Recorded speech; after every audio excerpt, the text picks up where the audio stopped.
Well, the Crown Act is a law that was signed by Texas Governor Greg Abbott earlier this year, which gives protection against race-based hair discrimination in the workplace and in K-12 public and charter schools based on hair texture and protective styles. You've been in front of the Texas Senate, you've given a TED Talk, and you were named as the recipient of the 2022 Reebok Human Rights Awards. So speak on those partnerships and how they impact, getting your message out. Next up, this is one of my favorite posts. Haley was just talking about it, courtesy of me. Just kidding.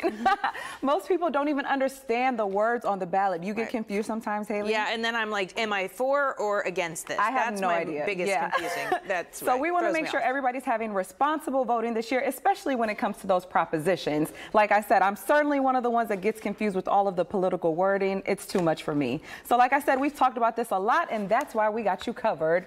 Over on Click to Houston, I broke it down for you in simpler terms so that you can actually understand and make the right decision on what you want to vote for. And look at those pictures on the screen, guys. Yes. I worked very hard on those.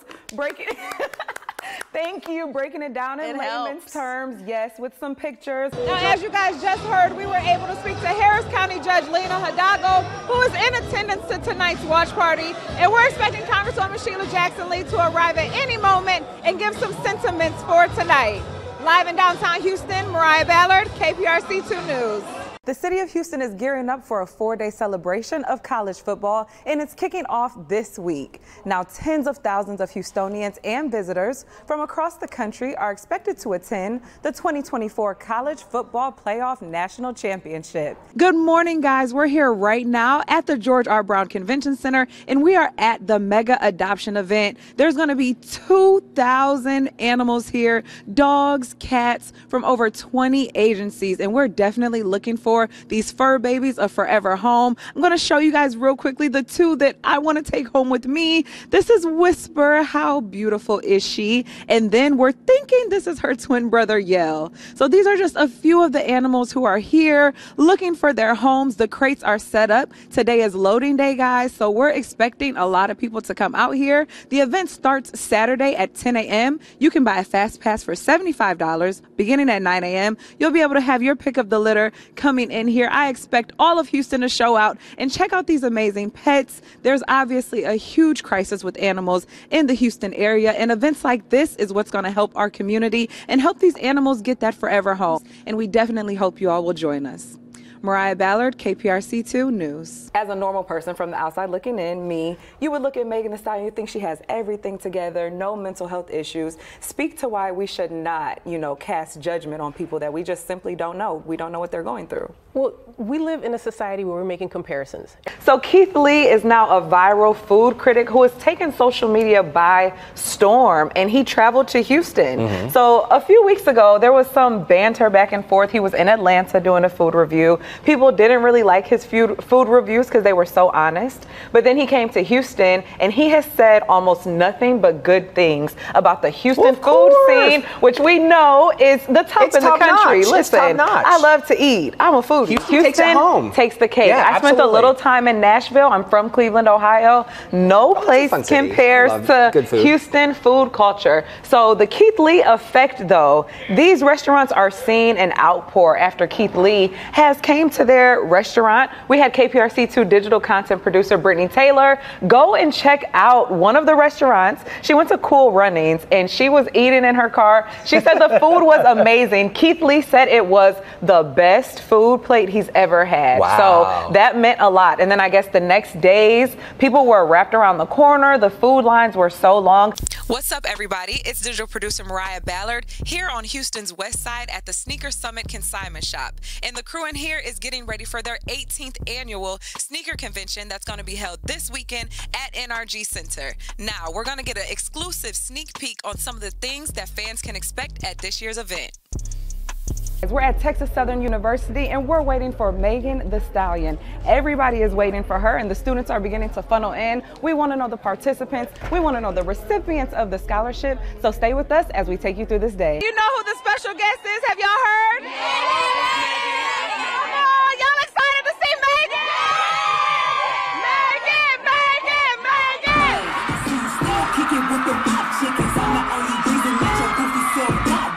That's right. Texans fans, are you ready for the wild card game? Well, if you're not, don't worry. Click2Houston.com is your one-stop shop destination for all things Texans this weekend.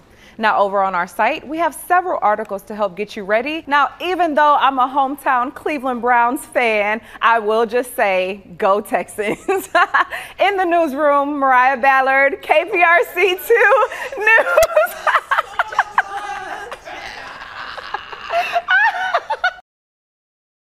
Tonight, an investigation is underway as arson teams try to determine what caused a large fire at a popular Third Ward building. That building was covered with artwork and murals, but unfortunately it was destroyed, resulting in $10,000 lost in the damage.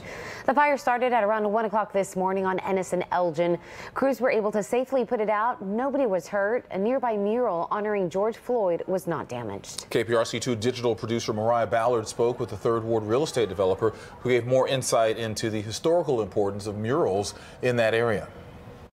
Houston neighborhoods are known for their art, culture, and diversity, and that's no different when you're traveling through the Third Ward. That's why the fire that broke out this morning was so alarming to residents. Now, we spoke to a developer in the area about why murals like this are so important for those that live in the Third Ward community. This is a sign of expression, and the culture in Houston is so different because of the talent that we have. What is so loved about this is that this was something that was drawn from somebody right out of the community, and the love for what George Floyd went through. This was a neighborhood that he lived in. This is where he went to school. And so I would think that that the climate in this community would be to preserve the culture, the historical value for this particular building. And this is the reason that I have been, as a real estate person in this community, have been against tearing the preservation of old buildings that we can preserve. Our celebration of Black History Month continues as KPRC2 highlights stories of victory right here in Houston. But sometimes the richest experiences are hiding right in plain sight. That's what KPRC2 digital reporter Moriah Ballard discovered on her tour of the Geit Gallery in Third Ward. The story of Black history can be found all around us. Whether it's worldwide or right here in Houston's Third Ward, the Black experience somehow threads itself into each and every culture. This Black History Month, we visited a hidden gem in the Third Ward community where they are describing storytelling through African art. Although this gallery is located in our backyard, the minute you step foot in it, you feel immersed by African culture, which Mr. Geit says is truly where Black history started. As you know, the Black experience is a very profound experience, not only here, but in Africa, where it actually began. So whenever we talk about African art, we're talking about culture, we're talking about history, we're talking about struggle. And that's very important. So what we do today, in addition to talking about those things, we talk about the beauty of art. Before collecting art, he says he started off as a reporter, which was his launching pad for him to meet some major celebrities. People who have bought pieces from the Geit Gallery include Tina Knowles, Beyonce's mom. Geit's advice for up-and-coming art lovers? Practice. If you want to be an artist, practice. And go to study in your elementary school and your senior high school. They have art classes. So if you're looking for something meaningful to do this Black History Month with your friends and family, come on over to Third Ward Houston and check out the Geit Gallery. They're hosting events throughout the month. And I'm coming to you with Black History Month coverage every week this month, so don't forget to check it out. In Third Ward, Moriah Ballard, KPRC2 News. Houston rapper and humanitarian Trey the Truth is known for his generous heart during times of need. His kindness once again put on display when he and his team traveled to the city of Jackson, Mississippi, where residents continue to struggle with the effects of the ongoing water crisis. KPRC2's Moriah Ballard joins us from the newsroom to share her in-depth conversation with Trey about the efforts to help those residents in need. Sion, fortunately enough, the city of Jackson was able to lift that water boil notice late last week, although they're still urging residents in the area to take extra precautions before using it. Now, I had the chance to sit down with Houston rapper Trey the Truth to talk about he and his team's efforts out there in Jackson, Mississippi, passing out water filters and other supplies needed for those families. Take a listen.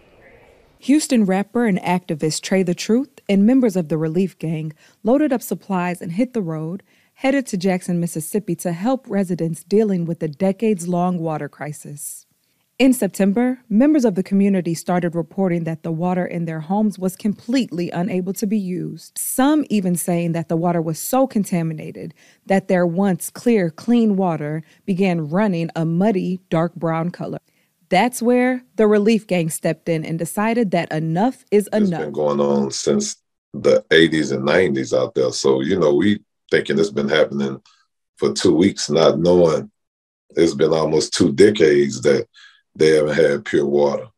So, With limited resources, Trey and his crew sprung into action, purchasing hundreds of clean water filters and going door to door, seeing which residents needed help. So I see the in the bathroom. He didn't even know. He didn't even know who was outside. Although revamping the city of Jackson's entire water system will take years to complete, Trey says himself and his team are devoted to the residents in that area. Trey and other Houston area business owners are expected to travel back to the city to make sure those residents are getting what they need. In the newsroom, I'm Moriah Ballard, KPRC2 News. Minnesota just recently became the first state to create an Office of Missing and Murdered African American Women and Girls. California also just implemented their new Ebony Alert.